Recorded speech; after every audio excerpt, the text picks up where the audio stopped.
Video کو like کر کے آگے شیئر ضرور کر دینا۔ تلووں پر سید الملائکہ کی پیشانی آ کر ٹکتی ہے۔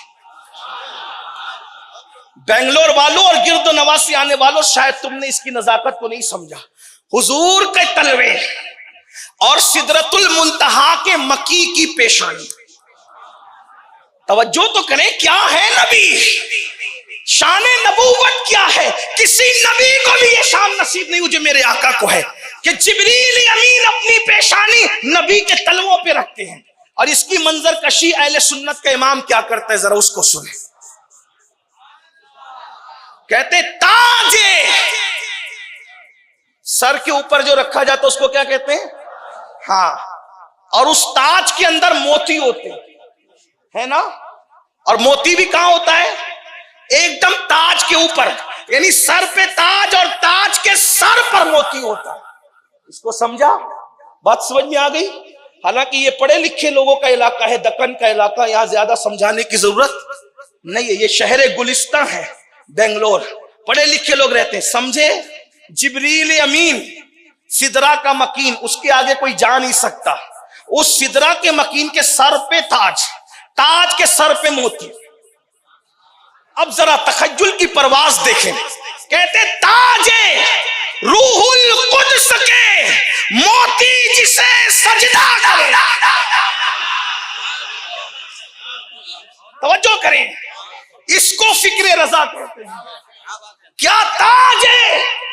تاج روح القدس کے موتی جسے سجدہ کرے، رکھتی ہے اتنا وقار اللہ اکبر ایڑیاں، جس کی ایڑیوں پر روح القدس کے تاج کے موتی سجدہ ریز ہو جائے، انہی تلووں کو محمد الرسول اللہ کا تلوہ کہتے ہیں۔ اور اس تلوے کی شان یہ ہے، اللہ اکبر، کہ تیرے قدموں میں جو ہے غیر کا منہ کیا دیکھے، کون نظروں پہ چڑھے دیکھ کے تلوہ آتے۔ آسماں گر تیرے تلووں کا نظارہ کرتا، روز ایک چاند تصدق میں اتارا کرتا، چھپ گیا چاند نہ آئی تیرے دیدار کی تاب، سامنے گر کبھی ہوتا بھی تو سجدہ کرتا۔ عرض کیا کر رہا تھا؟ سب کہنے حضور میرے یہاں، میرے آقا آؤ کی مدت ہوئی ہے، تیری راہ میں اکھیاں بچھاتے بچھاتے۔ حضور آ بھی جاؤ نا، آ جاؤ اور آ بھی جاؤ۔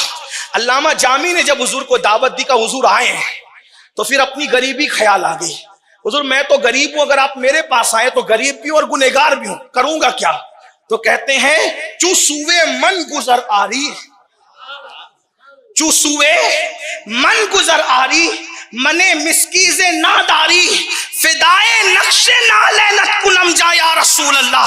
حضور اگر آپ میرے گھر آئیں گے تو میں گنہگار بھی ہوں اور غریب بھی ہوں، کیا کروں گا؟ ارے جہاں آپ اپنی نالین رکھیں گے تو اس کا نشان پڑے گا، اس نشان پر اپنی جان کو ہی قربان کر دوں۔ جو سوئے من گزر آری، منے مسکیز ناداری، فدائے نقش نالینت کنم جا یا رسول۔ تو سب کہے میرے یہاں، بات دور نکل گئی۔ عرض کر کیا کرا، حضور نے نکیل چھوڑ دی، کہا یہ مامور من اللہ ہے، اللہ کی اس کو اللہ کا حکم ہے، اس کو یہ وہیں بیٹھے گی جائیں اس کو بیٹھے۔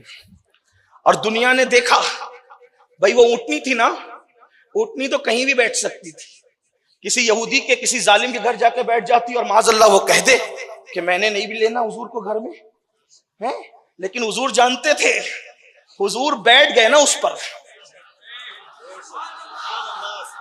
وہ اور اونٹنیاں جو خطا کر سکتی ہے، جس پہ حضور بیٹھ جائیں، جان عصمت کا جسم جس سے مس ہو جائے، اس اونٹنی سے خطا نہیں ہو سکتی۔ اور دنیا نے دیکھا، وہ گئی اور سیدھا ابو ایوب انصاری کے دروازے پہ بیٹھ گئے۔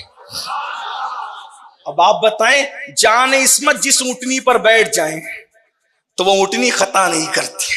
ہائے ہائے ہائے، تو سید المعصومین کے قریب سے کبھی گناہ خطا، کبھی گناہ کا تصور بھی گزر سکتا ہے؟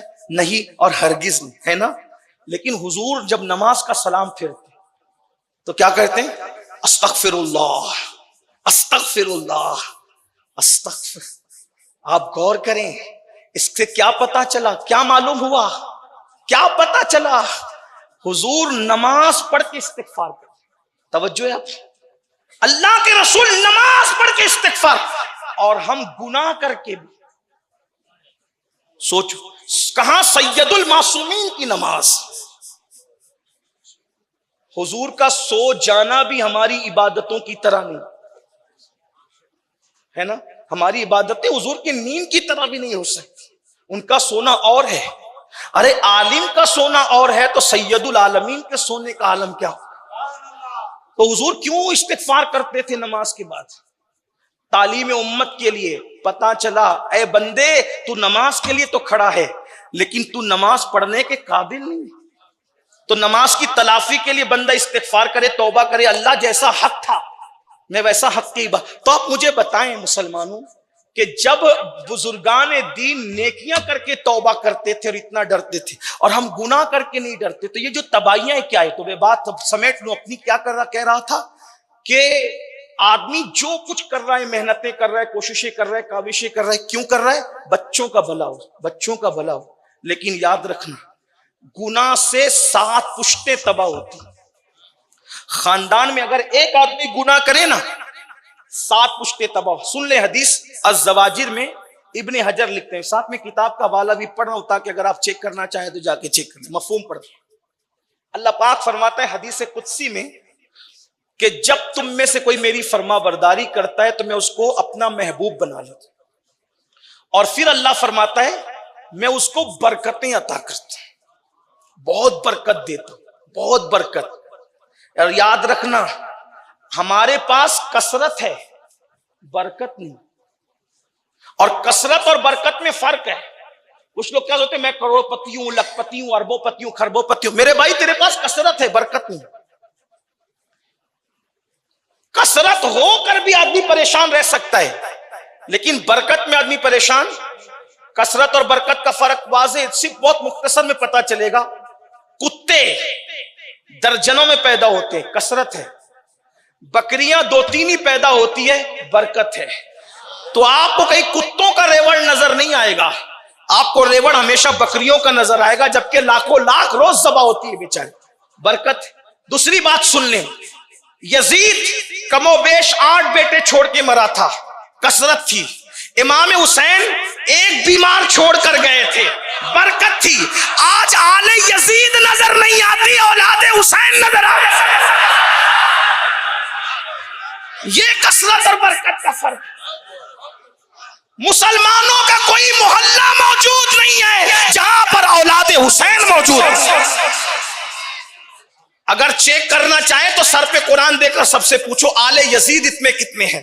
لیکن اگر ہاتھ اٹھوا لے تو کہیں سید مجمع میں نظر آئے، کہیں سید منبر پر نظر آئیں گے. تو پتا چلا کثرت کی بات نہیں ہے، برکت کی بات ہے. اور خدا کی قسم دیکھو تو صحیح، زمین کے اندر بھی برکت والے عزت سے سو رہے ہیں اور زمین کے اوپر بھی برکت والے عزت سے بیٹھے. اگر اولاد یزید ہو بھی ڈھونڈ ڈال کے نکالے تو کوئی نہ فاتحہ کے لیے بلائے، نہ گھر کی اوپننگ کے لیے بلائے، نہ چہلم میں دعا کے لیے بلائے، نہ اسٹیج پہ صدارت کے لیے بلائے. لیکن اولاد حسین دعا میں ان کو، جنازہ میں ان کو، نکاح میں ان کو، منبر پہ ان کو، صدارت میں ان کو. کیوں؟ کیونکہ جانتے یہ چہرے میں کیسا بھی ہو سکتا ہے لیکن اندر خون تو حسین کا ہی دوڑ رہا ہے. تو برکت اور کثرت میں فرق ہے. ہمارے پاس کثرت ہے، برکت نہیں ہے. اور اللہ فرماتا ہے جو میرے فرما بردار ہیں میں ان سے پیار کرتا ہوں، ان پہ رحمت کرتا ہوں، ان کو برکت عطا. اور جب برکت دیتا ہوں تو وہ کبھی ختم نہیں ہوتی. اور نمبر 2 پھر اللہ فرماتا ہے جب تم میری نافرمانی کرتے ہو تو میں تم پہ لعنت کرتا ہوں. زنا کرنے والوں، شراب پینے والوں، جوا کھیلنے والوں، عورتوں پہ پاک کی نظریں ڈالنے والوں، حرام کمانے والوں، حرام کھانے والوں اور تنہائیوں میں جرائم کرنے والوں، سن لو اپنے آپ کو انسان جتنا پہچانتا ہے کسی کو نہیں پہچانتا. اگر اپنی نسلوں کا بھلا چاہتے ہو تو حدیث پاک سنو، کتاب کا حوالہ بھی میں نے پڑھ دیا. اللہ فرماتا ہے جب تم میری نافرمانی کرتے ہو، گناہ کرتے ہو تو میں تم پہ لعنت کرتا ہوں اور اس لعنت کا اثر تمہاری 7 پشتوں تک باقی رہتا ہے. باپ دادا پاپ کرتے اولاد پریشان رہتی. کچھ اولاد ہوتی ہے نا, مولانا کیا ہو گیا, کسی نے کچھ کر تو نہیں دیا, میں مٹی سونا پکڑتا ہوں تو بھی مٹی ہوتی ہے, پریشان ہوں, تکلیف میں, مصیبت میں ہوں. ہو سکتا ہے کہ شاید اوپر کسی نے جرم کیا ہو اور اس کی سزا بھگت رہے ہو. آپ تو ایسا نہ کرو, آپ کی نسلیں سلامت رہے گی. اللہ ہم سب کو توفیق دے.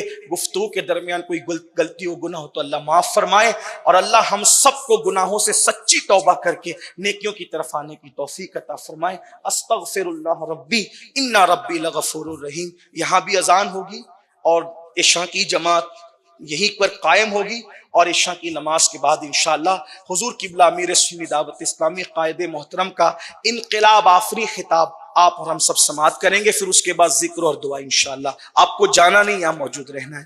السلام علیکم ورحمۃ.